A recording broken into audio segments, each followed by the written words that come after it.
आज की इस वीडियो में हम बात करने वाले हैं लेजर लाइट पर। ये इंट्रोडक्टरी वीडियो है तो मैं इसलिए इस वीडियो में जो है बहुत ही बेसिक चीजों पर बात करूंगा। देखिए लेजर लाइट किस तरह से काम करता है, इसके पीछे का फिजिक्स क्या है, ये इस वीडियो का मुद्दा नहीं है। इस पर हम आगे की वीडियो में बात करेंगे।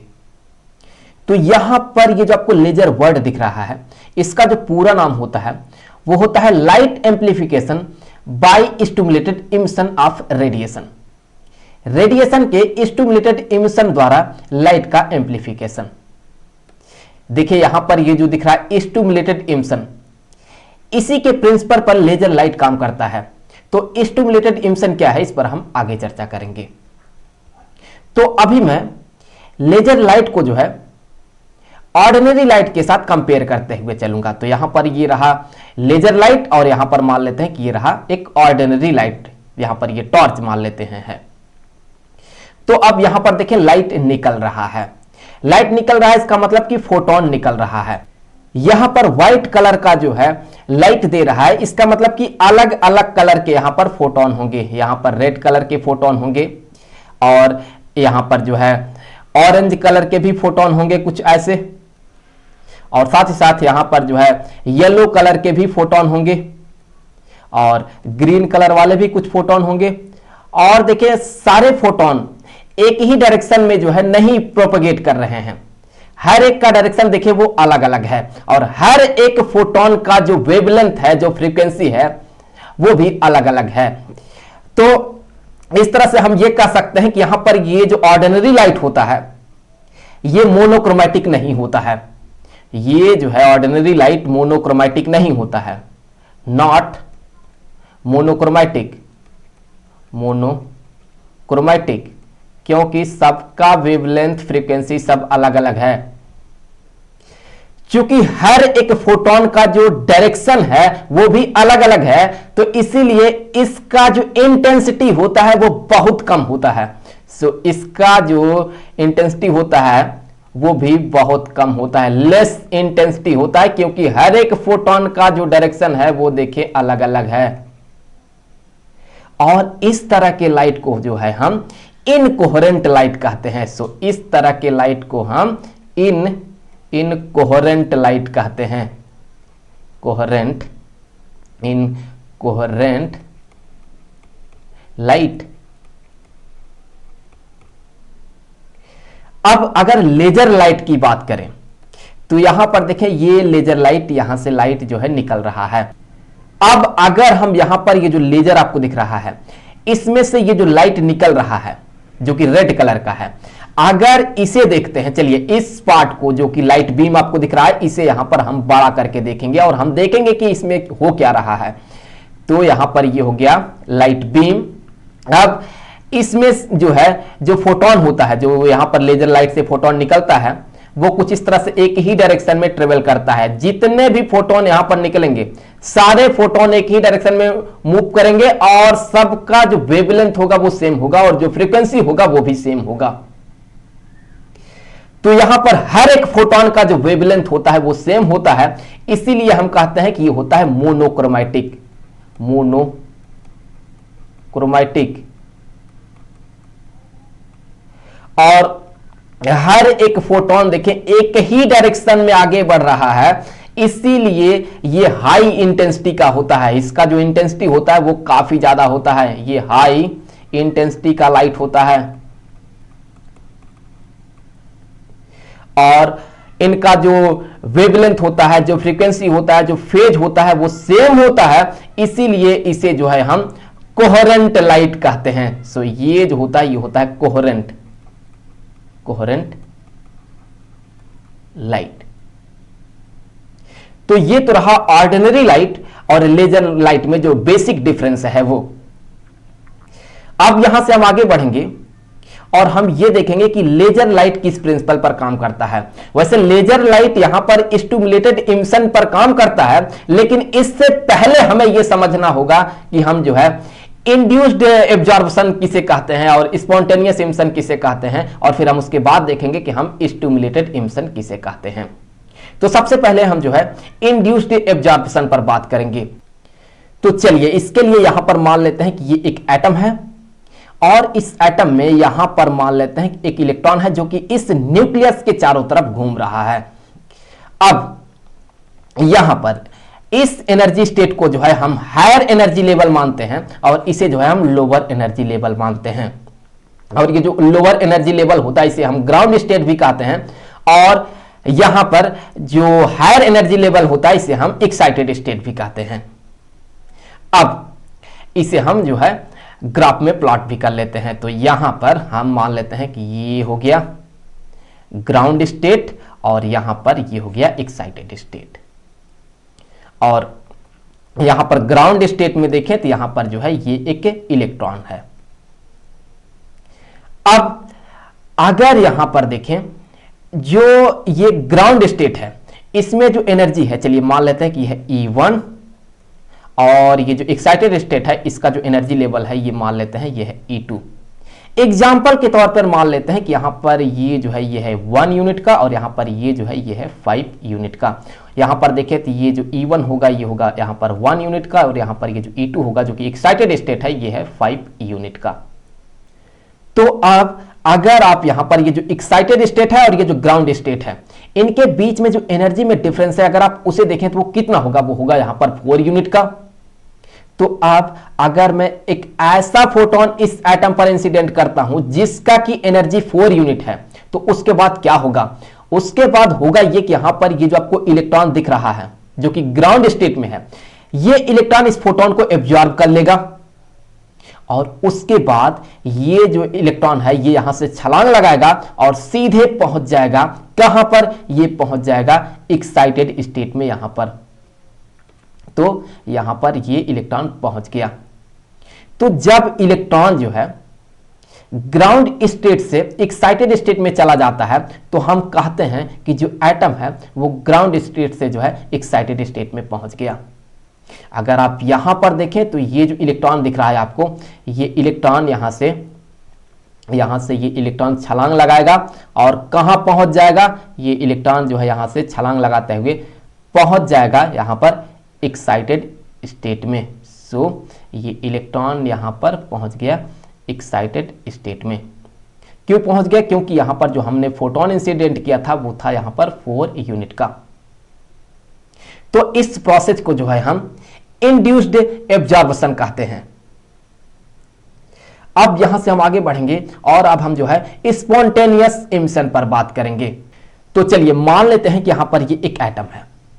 अब इस एटम में जो है यहां पर एक्साइटेड स्टेट में एक इलेक्ट्रॉन होगा। क्यों होगा, क्योंकि हमने ये देखा कि जब इलेक्ट्रॉन ग्राउंड स्टेट में था तो हमने उस पर एक फोटोन इंसिडेंट किया और उस फोटोन को इलेक्ट्रॉन एब्जॉर्ब करता है और चला जाता है ग्राउंड स्टेट से एक्साइटेड स्टेट में। तो अभी अगर जिस मटेरियल पर हम ये फोटोन इंसिडेंट कर रहे हैं अगर वो मटेरियल नॉर्मल मटेरियल हुआ तो फिर उसमें एटम का जो एक्साइटेड स्टेट में लाइफ टाइम होता है ये बहुत कम होता है, ये होता है लगभग 10⁻⁻8 सेकेंड। यहां पर एक्साइटेड स्टेट में जो लाइफ टाइम होगा एटम का वो होगा -10⁻⁻8 सेकेंड। तो ये जो लाइफ टाइम है ये बहुत कम है। इतने समय के बाद इस इलेक्ट्रॉन को जो है वापस कहां जाना होगा, वापस इसे जो है यहां पर ग्राउंड स्टेट में आना होगा। तो जब ये इलेक्ट्रॉन जो है वापस इतने समय के बाद अपने आप ग्राउंड स्टेट में आता है तो फिर इस प्रोसेस में जो यहां पर एनर्जी में डिफरेंस होता है उसी डिफरेंस का यहां पर ये एक फोटोन जो है इमिट करता है। वैसे देखें तो जो एनर्जी में डिफरेंस होगा वो होगा 4 यूनिट का, तो यहां पर जो फोटोन इमिट करेगा वो होगा 4 यूनिट का। यहां पर ये रेंडम होता है, रेंडम डायरेक्शन में इमिट करता है, क्योंकि जो है अलग अलग एटम के लिए जो है अलग अलग टाइम पर ये फोटोन इमिट किया जाएगा, तो ये रेंडम डायरेक्शन में जो है ये इमिट किया जाता है। तो इसीलिए जो है इसका जो इंटेंसिटी होता है ये बहुत कम होता है और ये जो है ये इनकोहेरेंट लाइट होता है और इनका जो फेज होता है वो भी सेम नहीं हो पाता है। तो ये जो नॉर्मल मटेरियल में लाइफ टाइम है ये बहुत कम है। तो इस टाइम को बढ़ाने के लिए हम यूज करते हैं एक्टिव मटेरियल और उसी में हमें दिखता है ये स्टिमुलेटेड इमिशन। और इसी के प्रिंसिपल पर जो है लेजर लाइट काम करता है। तो चलिए देख लेते हैं कि ये जो है स्टिमुलेटेड इमिशन क्या होता है। तो यहां पर मान लेते हैं कि ये जो है ये एक एटम हो गया। सो यहां पर जो है ये एक एटम हो जाएगा और इस एटम में जो है यहां पर क्या होगा, यहां पर होगा न्यूक्लियस। सो यहां पर ये हो गया, यहां पर ये हो गया न्यूक्लियस और इसके चारों तरफ जो है इलेक्ट्रॉन जो है घूमता है, हमें पता है। तो अभी यहां पर हम मान लेते हैं कि इलेक्ट्रॉन जो है कहां पर होगा, इलेक्ट्रॉन यहां पर हम मानेंगे कि एक्साइटेड स्टेट में होगा। सो इलेक्ट्रॉन यहां पर एक्साइटेड स्टेट में है। तो अब अगर आप यहां पर जो है देखिए कुल आपको 3 स्टेट दिखेंगे। यहां पर ये जो है ये होता है ग्राउंड स्टेट और यहां पर ये जो होता है ये होता है एक्साइटेड स्टेट। लेकिन इसके अतिरिक्त आपको दिखेगा यहां पर एक और ये एक्साइटेड स्टेट है जिसे कि जो है हम मेटा स्टेबल स्टेट कहते हैं। सो इसे जो है मेटा स्टेबल स्टेट कहते हैं और इसका जो लाइफ टाइम होता है ये काफी ज्यादा होता है। यहां पर ये जो एक्साइटेड स्टेट होता है इसका जो लाइफ टाइम होता है ये होता है 10⁻⁻8 सेकेंड और ये जो मेटा स्टेबल स्टेट दिख रहा है इसका जो लाइफ टाइम होता है ये होता है 10⁻³ सेकेंड। वैसे देखें तो ये जो टाइम है 10⁻³ सेकेंड ये उतना ज्यादा नहीं है, लेकिन फिर भी एटॉमिक लेवल पर ये एक अच्छा खासा टाइम है, ये काफी ज्यादा हम मान सकते हैं।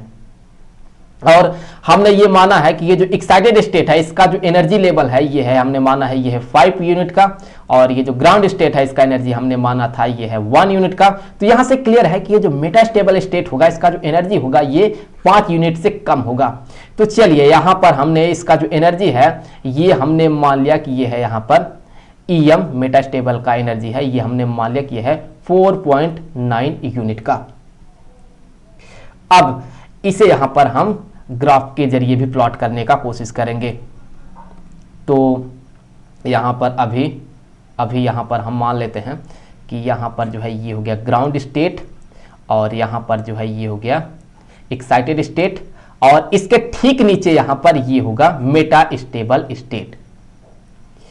तो यहां पर हमने जो है ग्राउंड स्टेट, एक्साइटेड स्टेट और मेटा स्टेबल स्टेट को भी प्लॉट किया। तो यहां पर ये जो E1 है ये है 1 यूनिट का, यहां पर ये जो एक्साइटेड स्टेट है E2 ये है यहां पर 5 यूनिट का और ये जो EM है मेटा स्टेबल स्टेट ये है यहां पर 4.9 यूनिट का। अब अगर ये इलेक्ट्रॉन जो है यहां पर एक्साइटेड स्टेट में है, यहां पर अगर देखें तो ये इलेक्ट्रॉन जो है यहां पर एक्साइटेड स्टेट में होगा। तो अगर ये एक्साइटेड स्टेट में है तो इसमें जो लाइफ टाइम है ये है 10⁻⁻8 सेकेंड। इसके बाद इसे नीचे जाना है तो ये क्या करता है कि यहां से ये सीधे आता है, सबसे पहले तो ये मेटा स्टेबल स्टेट में आता है, यहां से ये चला आया कहां पर, इस मेटा स्टेबल स्टेट में। और इस प्रोसेस में कोई भी फोटोन इमिट नहीं करता है और इसीलिए जो है इस प्रोसेस को जो है हम रेडिएशन लेस ट्रांजिशन कहते हैं।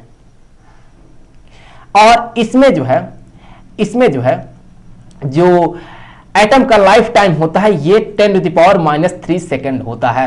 तो अगर मैं यहां पर प्लॉट करके दिखाऊं तो ये जो इलेक्ट्रॉन है ये कहां चला आया है, ये इलेक्ट्रॉन चला आया है अभी यहां पर मेटा स्टेबल स्टेट में। सो इलेक्ट्रॉन जो है यहां पर मेटा स्टेबल में चला आया है जहां पर कि जो लाइफ टाइम है ये है 10⁻³ सेकेंड। यहां पर हम क्या करते हैं कि हम जो है पंपिंग डिवाइस से जो एटम होते हैं उन्हें हम ग्राउंड स्टेट से जो है एक्साइटेड स्टेट में भेजते हैं और एक्साइटेड स्टेट में जो लाइफ टाइम होता है ये काफी कम होता है, ये सिर्फ होता है 10⁻⁸ सेकेंड। इसके बाद इसे तुरंत नीचे आना है और ये आता कहां पर है, ये आ जाता है यहां पर मेटा स्टेबल स्टेट में और यहां पर जो लाइफ टाइम होता है वो काफी ज्यादा होता है। तो अगर लगातार पंपिंग डिवाइस से जो है एटम को एक्साइटेड स्टेट में भेजा जाएगा और उसके बाद ये आता जाएगा मेटा स्टेबल स्टेट में, तो यहां पर जो एटम है वो बढ़ते जाएंगे। तो एक सिचुएशन आएगा कि जो नंबर ऑफ एटम है यहां मेटा स्टेबल स्टेट में वो ज्यादा हो जाएगा जो नंबर ऑफ एटम यहां पर ग्राउंड स्टेट में होंगे। तो इस प्रोसेस को जब एटम यहां पर इकट्ठा होने लगेंगे मेटा स्टेबल स्टेट में तो हम इस प्रोसेस को जो है पॉपुलेशन इन्वर्जन कहते हैं। अब यहां से आगे बढ़ेंगे। फिलहाल तो मान लेते हैं कि एक एटम है जो कि यहां पर जो है मेटा स्टेबल स्टेट में है। अब अगर यहां पर इन दोनों ही के बीच में जो एनर्जी में डिफरेंस है, ग्राउंड स्टेट और मेटा स्टेबल स्टेट, इनके डिफरेंस की बात करें तो ये कितना होगा? ये होगा यहां पर 3.9 यूनिट का। सो ये जो डिफरेंस होगा ये होगा 3.9 यूनिट का। तो अगर हम एक ऐसा फोटोन जो है यहां पर इंसिडेंट करते हैं या कहें टकराता है इससे इलेक्ट्रॉन से, जो कि मेटा स्टेबल स्टेट में है, तो अगर एक ऐसा फोटोन इससे टकराता है जिसका की एनर्जी 3.9 यूनिट ही है, तो होगा ये कि ये जो इलेक्ट्रॉन है ये सीधे यहां पर जो है आता है यहां पर ग्राउंड स्टेट में, और इस प्रोसेस में जो है 3.9 यूनिट का एक फोटोन यहां पर इमिट करता है। तो यहां पर जो फोटोन इमिट होता है इसका एनर्जी 3.9 यूनिट होता है, और जो हमने यहां पर फोटोन इस पर इंसिडेंट किया था जिससे कि ये टकराया था वो भी यहां पर रहेगा, और उसका भी एनर्जी क्या होगा? उसका भी एनर्जी 3.9 यूनिट ही होगा। तो अब देखिए यहां पर दो फोटोन हो गए, और दोनों का जो फ्रीक्वेंसी होगा, जो वेवलेंथ होगा, जो फेज होगा वो सेम होगा, और दोनों ही फोटोन देखें तो एक ही डायरेक्शन में आगे बढ़ रहा है। तो इस तरह से जो है इसका जो इंटेंसिटी होगा वो काफी ज्यादा होगा। तो इसीलिए जो है जो लेजर लाइट होता है उसका इंटेंसिटी काफी ज्यादा होता है, और वो जो है स्टिमुलेटेड इमिशन के ही प्रिंसिपल पर काम करता है। वैसे आप जो है इस स्टिमुलेटेड इमिशन को जो है एक एग्जांपल से भी समझ सकते हैं। कैसे? जैसे कि मान लें कि आप जो है कल सुबह 9 बजे ट्रेन से दिल्ली जाने वाले हैं, और जो आपका मित्र है वो कल सुबह 5 बजे ही आपके घर जो है अपनी कार से आता है, और वो कहता है कि वह तुरंत दिल्ली जा रहा है। अब आप क्या करते हैं कि आप भी उसके साथ जो है तुरंत दिल्ली चल देते हैं। यहां भी कुछ वैसे ही होता है। यहां पर ये जो इलेक्ट्रॉन है ये कहां पर है? ये है मेटा स्टेबल स्टेट में, और यहां पर लाइफ टाइम देखें कुछ इतना है, और ये अपना टाइम पूरा होने का इंतजार कर रहा है। अब अगर इससे एक ऐसा फोटोन टकराता है जिसका की एनर्जी जो है वो इनमें जो एनर्जी में डिफरेंस है उसी के बराबर होगा, तो फिर होगा ये कि ये जो इलेक्ट्रॉन है ये तुरंत जो है यहां पर ग्राउंड स्टेट में आता है, और ये उसी एनर्जी का फोटोन इमिट करता है जिस एनर्जी के फोटोन यहां पर इससे टकराता है। तो बस इस वीडियो में इतना ही। मिलेंगे आपसे अगले वीडियो में किसी दूसरे टॉपिक के साथ, तो तब तक के लिए गुड बाय।